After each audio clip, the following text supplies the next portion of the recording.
Hello and welcome to another part of this chapter probability. In this part we shall discuss about two-dimensional expectation.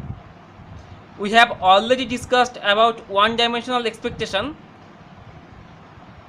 Now we shall discuss about expectation for two-dimensional distribution. So we assume that there are two random variables x and y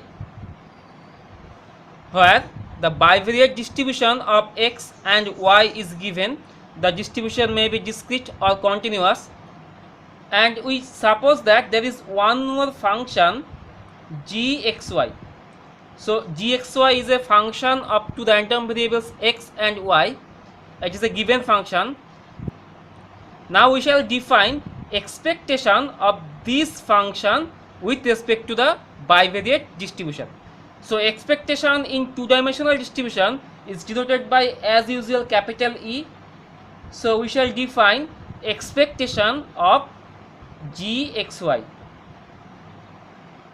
and we shall read it like that: expectation of this function gxy with respect to the bivariate distribution. Now again we have said that the distribution may be discrete or continuous, so we shall derive the formula for this expectation both for discrete and continuous distribution. First we assume that the distribution is discrete.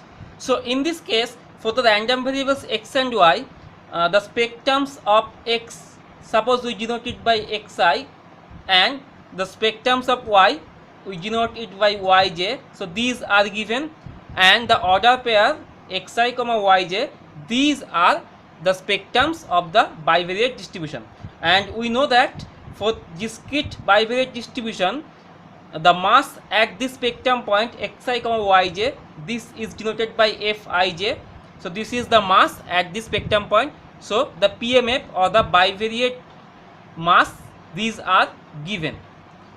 So in this case, the expectation E of this function gxy, this is defined as the double sum. The first sum is over the spectrums of x, so summation is over xi, and that second sum is over the spectrums of y, so yj. Sometimes we write here only I and j.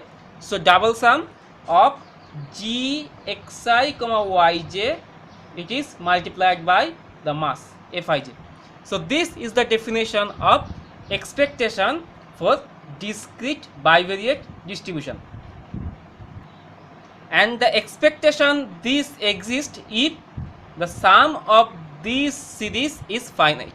So if this sum exists, then we call that the expectation of this function with respect to this discrete distribution exists. Next we define expectation for continuous distribution. Now if the distribution is continuous, then the spectrums of x and y both are continuous. In this case, the spectrums of the bivariate variable x and y is nothing but an area. So the mass will be distributed throughout the area. So in this case, the joint probability density function is denoted by fxi, and we define the expectation of this function gxy for bivariate continuous distribution.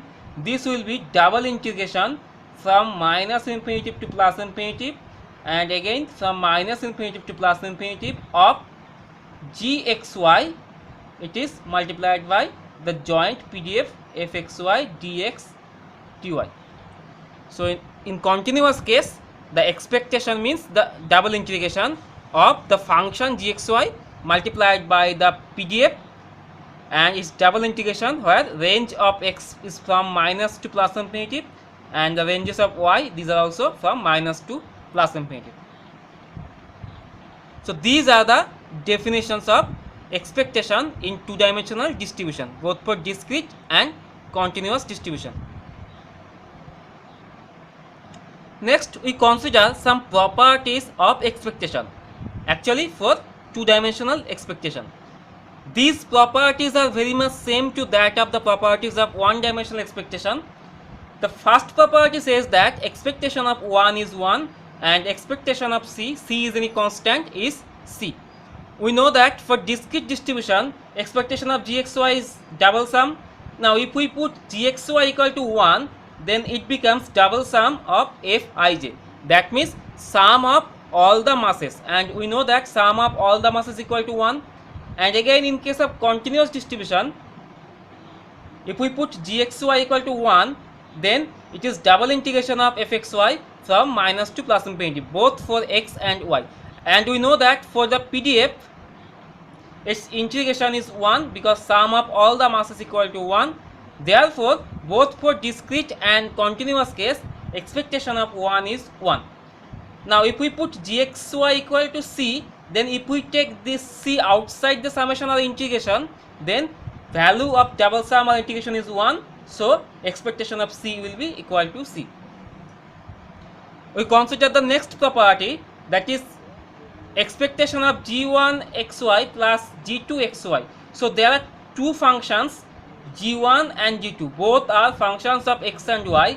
Then this property says that expectation of g1xy plus g2xy, this will be equal to expectation of g1xy plus expectation of g2xy. The proof is very obvious because we know that in discrete case or in continuous case, if we write g1xy plus g2xy, then we can break this sum into two parts, where in the first part we shall consider g1xi into Fij, and in the second part we shall consider g2xy into Fij. The first part will be expectation of g1x1 and the second part will be expectation of g2xy, and the case is similar for continuous distribution. So this proof is very obvious. Now the next property is expectation of C into g1xy is C into expectation of g1xy. That means we can take any constant outside the expectation. Again, the proof is very simple. We consider the next property, that is if gxy is greater or equal to 0 for all xy. That means if the function gxy is non-negative, then its expectation will be again non-negative. Again, the proof of this property is very simple. Now from here we find that if gxy is non-negative, so this will be non-negative for all xi and yj, and we know that Fij, the mass, are always non-negative. So this is non-negative and non-negative. Therefore this product and consequently the sum will be non-negative. In case of continuous distribution, if gxy is non-negative, then we know that PDF is always non-negative. So non-negative, non-negative, and from a well-known property of integration, we know that if the integrand is non-negative, then the value of the integration will be again non-negative. Next, to consider this final property, if x and y are independent, then expectation of g1x into g2x is equal to expectation of g1x multiplied by expectation of g2x. Now this is very important property. We know that if the two random variables x and y are independent, then we know that if the distributions are continuous, then the joint PDF fxy, this can be written as product of their marginal PDF. So if we assume the marginal PDF of x as fxx and the marginal PDF of y as fyy, if the random variables x and y are independent. Now the left hand side is E of g1x into g2x. So we write this is equal to the double integration from minus infinity to plus infinity, and again from minus to plus infinity will be g1x into g2y multiplied by fxy, the joint PDF. Now this is equal to minus infinity to plus infinity, and again minus infinity to plus infinity. It is g1x into g2y.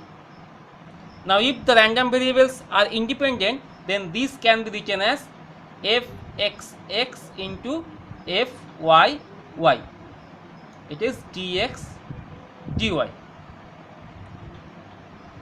Now this is a function of x only, and this is a function of x only, and again this is a function of y only, and this is function of y only.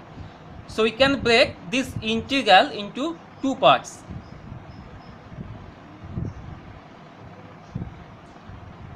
Now writing the functions of x together and functions of y together, this double integration can be written as this single integration multiplied by this single integration.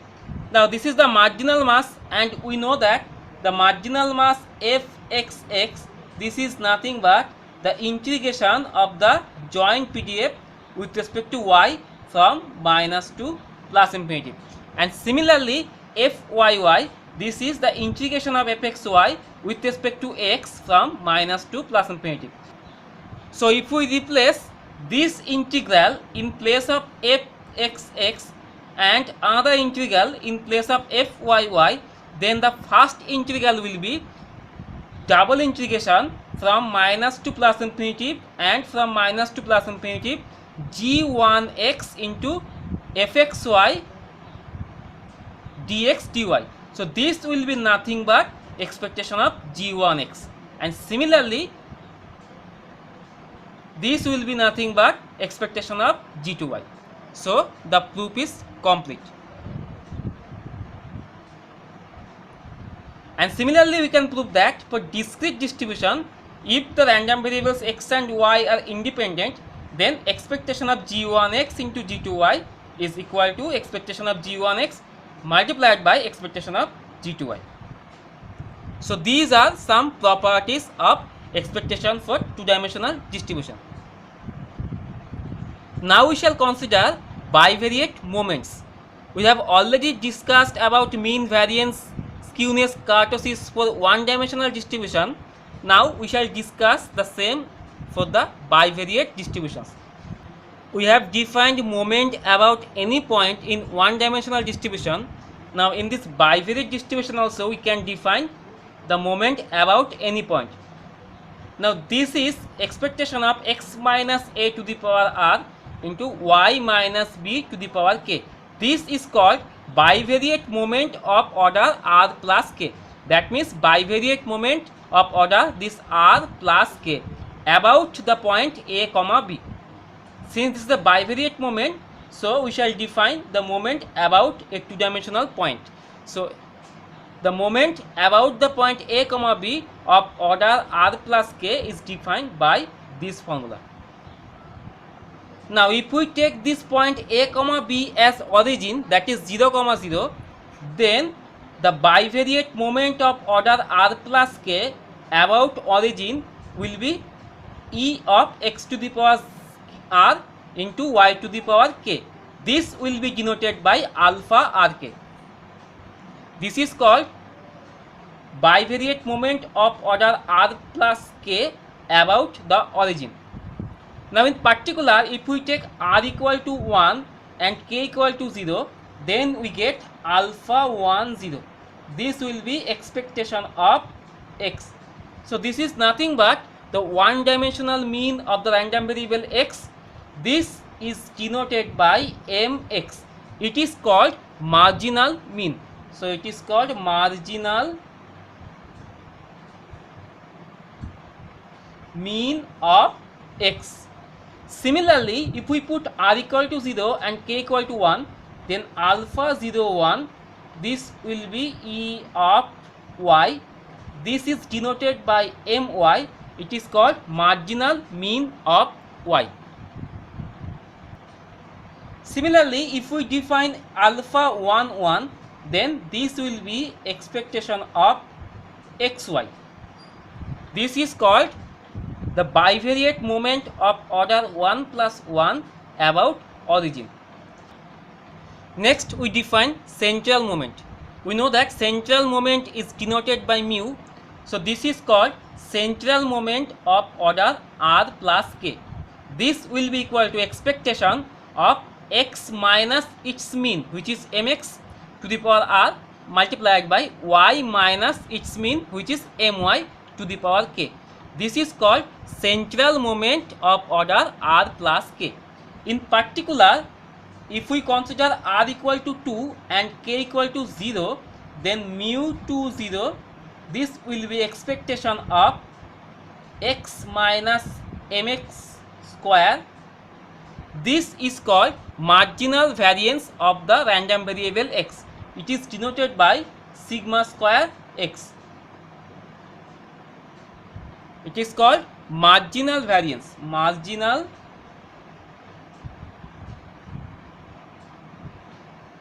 variance of x. Similarly, if we put r equal to 0 and k equal to 2, then mu 0 2, this will be expectation of y minus my square. It is denoted by sigma square y. This is the marginal variance of y.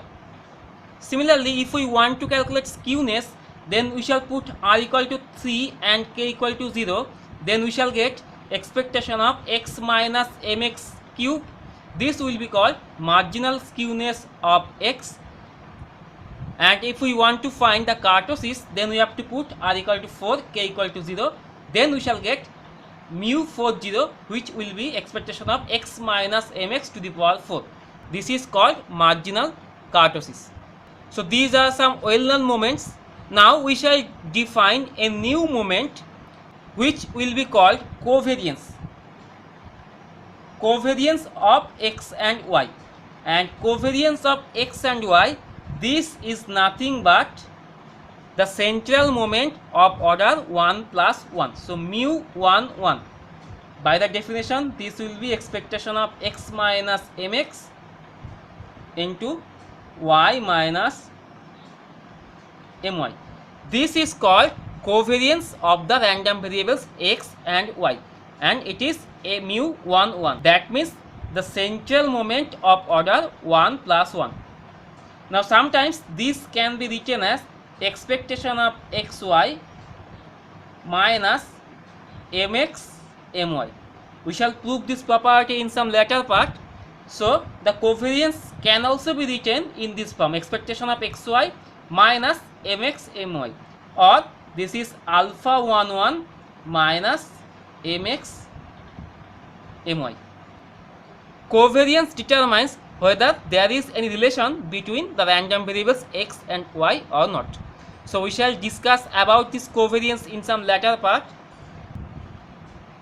Now we shall define one more quantity that will be called correlation coefficient. It is denoted by rho xy or sometimes by simply rho. This is called correlation coefficient. This is defined as covariance of x comma y. It is divided by sigma x sigma y. This is called correlation coefficient. So if we divide the covariance by sigma x into sigma y, then this is called correlation coefficient. Actually this is a dimensionless quantity. There are some important properties and theorems on correlation coefficient and covariance. We shall prove all of this in some later parts. So these are some important bivariate moments. So with this we complete this part. In the next part we shall consider some examples where we shall show how to compute all these moments. So see you in the next part. Until then, thanks for watching.